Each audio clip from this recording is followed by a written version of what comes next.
तो रेसलमेनिया के बाद जो पहला स्मैकडाउन का एपिसोड होने वाला है, वैसे ही इस शो के लिए मुझसे इंतजार हो नहीं रहा था, लेकिन आज आ चुका है यूनिवर्सल टाइटल पिक्चर के अंदर एक बहुत ही बड़ा ट्विस्ट, जिससे मैं तो बहुत ज़्यादा बेसब्री से इंतजार कर रहा हूँ आने वाले स्मैकडाउन का शो का। मुझे पता है हम सभी ने जब देखा रोमन रेंज ने डैनियल ब्रायन एंड एज को एक साथ पिन किया, तो सभी यही बात समझ चुके थे कि रोमन रेंज और एज की राइवलरी खत्म हो चुकी है। लेकिन आने वाले स्मैकडाउन के शो के अंदर एक बहुत ही बड़ा ट्विस्ट, और एक बात WWE ने आज कर दिया कंफर्म, क्योंकि एडम पियर्स एक बुरी खबर सुनाने वाले रोमन रेंज को, और वो अनाउंस करने वाले उनका बैकलैश का अपोनेंट। और भाई वो लीक पहले ही हो चुका है, उसके बारे में एकदम डिटेल में हम लोग डिस्कस करने वाले हैं। रोंडा राउसी के बारे में भी करेंगे बात, क्योंकि उन्होंने भी अपनी WWE रिटर्न को लेकर रिसेंटली कुछ बातें कही हैं। साथ ही में हम लोग NXT की ट्यूसडे नाइट के बारे में करेंगे बात, जब पहली बार NXT ट्यूसडे के ऊपर अपना शो कर रही थी, तो क्या कुछ वहां पर आएंगे रेटिंग्स।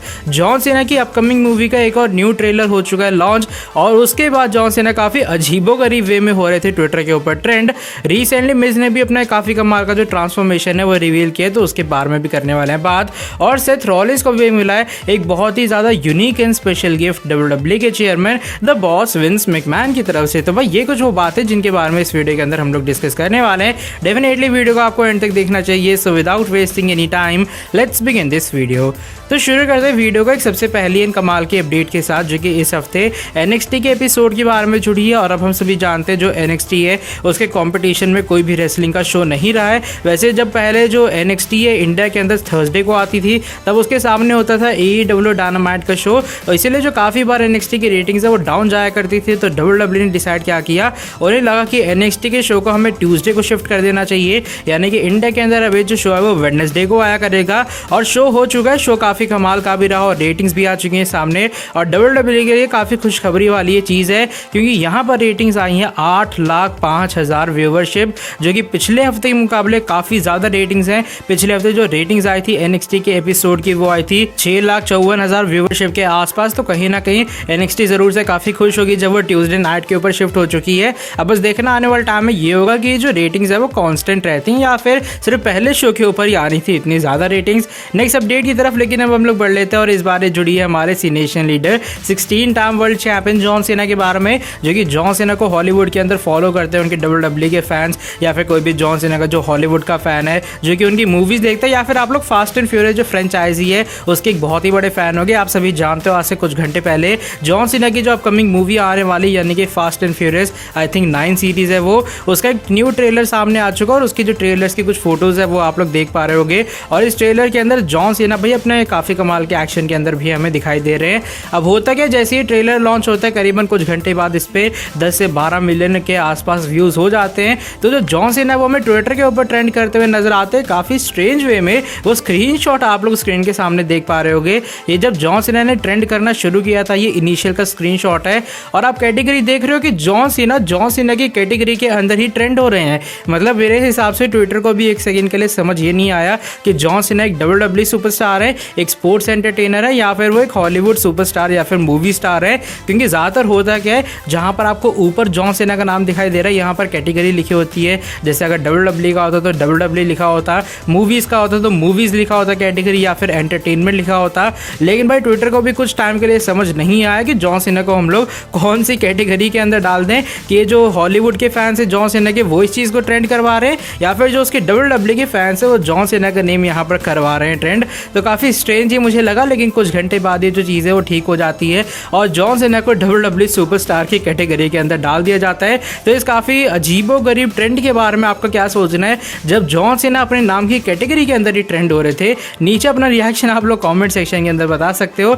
नेक्स्ट अपडेट की तरफ लेकिन अब हम लोग बढ़ लेते हैं, और इस बार जुड़ी है फॉर्मर WWE चैंपियन द ए-लिस्टर मिज के बारे में। और मिज ने भी रिसेंटली अपना काफ़ी कमाल का ट्रांसफॉर्मेशन लुक रिवील कर दी है। वैसे हम लोग मिज की जितनी मर्जी बेइज्जती कर ले, लेकिन मेरे हिसाब से मिज एक काफ़ी स्मार्ट रेसलर है। बहुत कम उन्हें WWE के अंदर इंजरीज हुई हैं। बाय द वे उनके ट्रांसफॉर्मेशन लुक के बारे में बात करते हैं तो उसका स्क्रीनशॉट आप लोग अपनी स्क्रीन के सामने देख पा रहे होंगे। ये जो चीज़ है रिसेंटली मिज खुद रिवील करते हैं अपने इंस्टाग्राम अकाउंट के थ्रू। जो आप लेफ्ट हैंड साइड पे फोटो देख पा रहे हो मिज की पहले की फोटो है इस साल के स्टार्टिंग की, यानी कि वो फोटो है 8 जनवरी 2021 की। और जो आप राइट हैंड साइड में फोटो देख रहे हो वो फोटो है 11 अप्रैल 2021 की। और आप देख रहे हो कि यहाँ पर मिज की बॉडी में कितना ज़्यादा फर्क आ चुका है। पहले वहाँ पर उनकी बॉडी फिट थी अगर मैं लेफ्ट हैंड साइड की बात करूँ, लेकिन राइट हैंड साइड में आते आते टाइम बीते बीते अप्रैल के महीने में भाई मिज ने काफ़ी अच्छी और काफ़ी अच्छे 6 पैक बैग्स वगैरह बना लिए। और यहाँ पर मिस बताते कि स्टार्टिंग जब उन्होंने की थी तो उनकी 220 LBS थी, लेकिन अभी फिलहाल जो उनका वेट है वो 206 LBS है।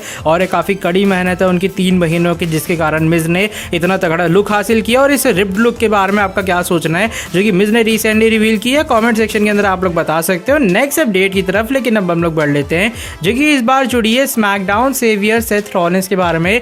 और वैसे सेथ रॉलिंस विंस मैकमैन के जरूर काफ़ी ज़्यादा चहीते हैं। हमने देखा विंस मैकमैन के कारण उन्हें mister money in the bank का ब्रीफ केस मिला, रेसलमेनिया के अंदर इतना बड़ा मूवमेंट मिला। लेकिन इससे भी ज़्यादा बड़ी चीज़ रिसेंटली सेथ रॉलिंस को आ चुकी गिफ्ट में विंस मैकमैन के थ्रू। और मेरे हिसाब से आप में से काफ़ी सारे लोगों को पता होगा कि सेथ रॉलिंस की एक ट्रेनिंग अकेडमी कह लो या फिर कह लो एक रेसलिंग स्कूल भी है। जिन बंदों को रेसलर बनना आने वाले टाइम में WWE सुपरस्टार बनना है, वहाँ पर आप लोग जाकर ट्रेन हो सकते हो। वहाँ पर कुछ फीस स्ट्रक्चर वगैरह भी है। और उनकी अकेडमी का नाम है black and brave wrestling academy. और होता क्या, रिसेंटली विंस मैकमैन का थैंक्स करते हैं क्योंकि रेसलिंग की इस अकेडमी के अंदर WWE की तरफ से एक पहुंचा है तोहफा भाई सेथ रॉलिंस को। और वो स्क्रीनशॉट है, आप लोग अपनी स्क्रीन के सामने देख पा रहे होंगे। और यहाँ पर हम लोग देख पा रहे हैं कि WWE ने स्पेशली इस अकेडमी के लिए अपनी तरफ से एक रिंग भेजा है। और कैप्शन के अंदर लिखा गया thanks for the upgrade Vince. Vince McMahon का यहाँ पर थैंक यू किया जा रहा है इस चीज़ के लिए कि वो सेथ रॉलिंस की इस अकेडमी को सपोर्ट कर रहे हैं। जिन लोगों को नहीं पता है, ऑलरेडी सेथ रॉलिंस की इस अकेडमी का एक WWE का जो सुपरस्टार है वो ऑलरेडी कंपनी के अंदर आ चुका है। और उनका नाम बेन कार्टर है। पहले वो AEW के अंदर गए थे, उसके बाद वो NXT UK के अंदर अभी फिलहाल साइन है। और वहाँ पर वो काफ़ी कमाल धमाल भी मचा रहे हैं। और आने वाले टाइम में मुझे पता नहीं क्यों ऐसा लगता है कि जो सेथ रॉलिंस हैं उनके काफ़ी सारे शिष्य मैं कह सकता हूँ बडी मर्फी जैसे हमें WWE में आते हुए नजर आने वाले हैं। और ज़रूर से सेथ रॉलिंस के लिए काफ़ी खुशी की बात होगी कि भाई जो उनका बॉस है यानी कि जो विंस मैकमैन है वो भी उनको इस पूरी चीज़ के अंदर सपोर्ट कर रहे हैं। और मुझे पता नहीं क्यों ऐसा लगता है कि आने वाले टाइम में सेथ रॉलिंस की इस अकेडमी को एक ऑथराइजेशन टाइप मिल जाएगी कि भाई आपके जो अच्छे सुपरस्टार है WWE उनको कॉन्ट्रैक्ट भी ऑफर करने वाली है। ऐसा कुछ ज़रूर से आने वाले टाइम में सेथ रॉलिंस को ऑथराइजेशन मिलने वाली है। लेकिन अब हम लोग बढ़ लेते हैं आज की हमारी नेक्स्ट अपडेट की तरफ। और आज की सेकंड लास्ट अपडेट इस बार राउडी रोंडा राउजी के बारे में जुड़ी है। और रोंडा राउजी ने भी रिसेंटली कुछ बातें की उनकी WWE रिटर्न के बारे में या फिर कह लो रेसलिंग रिटर्न के बारे में, क्योंकि अभी फिलहाल जो रिपोर्ट्स आ रही हैं सामने उनके अकॉर्डिंग रोंडा राउजी का WWE का कॉन्ट्रैक्ट एक्सपायर हो चुका है। लेकिन जो WWE के चीफ रेवेन्यू ऑफिसर यानी कि निक खान है, उनका मानना ये है कि रोंडा राउजी एक बार फिर से WWE के अंदर बहुत ही ज़्यादा जल्दी रिटर्न करने वाली हैं। अब ना इधर की ना उधर की, सीधा भाई हम लोग रोंडा राउजी से पूछ लेते हैं कि उन्हें WWE के अंदर कब करनी है रिटर्न। और रिसेंटली होता है इसको लेकर रोंडा राउजी का इंटरव्यू और उनसे ये बात पूछी जाती है कि आप अपनी WWE की रिटर्न कब करोगे, आप रिटर्न करोगे भी या फिर नहीं, इसके बारे में क्या आपका ओपिनियन है।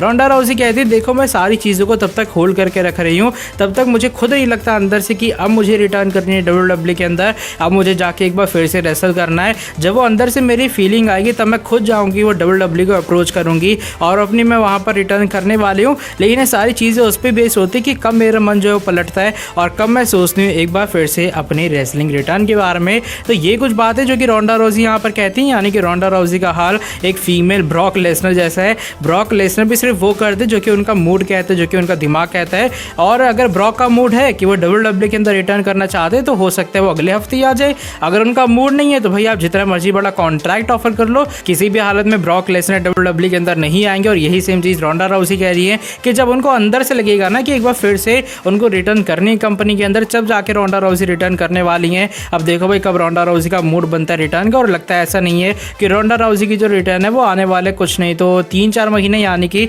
समर स्लैम से पहले हमें दिखाई देने वाली है। लेकिन अब हम लोग बढ़ लेते हैं आज की हमारी नेक्स्ट एंड फाइनल अपडेट की तरफ, जो कि इस बार जुड़ी है आने वाले स्मैकडाउन के एपिसोड के बारे में, जो कि रेसलमेनिया के बाद पहला स्मैकडाउन का शो होने वाला। और ऑलरेडी इसको लेकर जो WWE है उन्होंने एक प्रमोशनल वीडियो भी जारी कर दी है जहां पर बताते हैं कि बियांका ब्लेयर ने साशा बैंक्स को हरा दिया। और देखते हैं बियांका ब्लेयर को कौन सा न्यू चैलेंजर मिलता है।